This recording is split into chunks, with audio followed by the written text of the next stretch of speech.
अचानक आज लाडक्या बहिणींच्या खात्यामध्ये 1500 रुपये आले, अजून 1500 आले, अजून 1500 आले, 3,1500 म्हणजे 4,500 रुपये.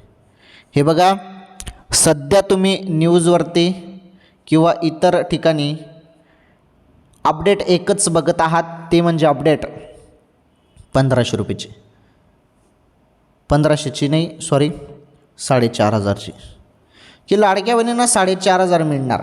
परंतु हे एकत्र काही भेटणार नाही बहिणींनो. यामध्ये 2 टप्प्यात हा हप्ता जमा होणार आहे. पहिल्या टप्प्यात तुम्हाला 1500 येतील, दुसऱ्या टप्प्यात 3,000 येतील. झाले ना 4,500. ओके.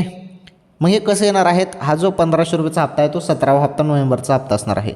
आणि 3,000 रुपयामध्ये 18वा हप्ता प्लस 19वा हप्ता हे 2 महिन्याचे असणार आहेत. अशा पद्धतीने हे हप्ता जमा होतील. पहिले 17वा हप्ता आता कोणत्या क्षणी म्हणजे नोव्हेंबरचा हप्ता ऑलरेडी ह्या हप्त्यानेच उशीर झालेला आहे. हा हप्ता कोणत्या क्षणी तुमच्या खात्यामध्ये जमा होईल आता. ओके.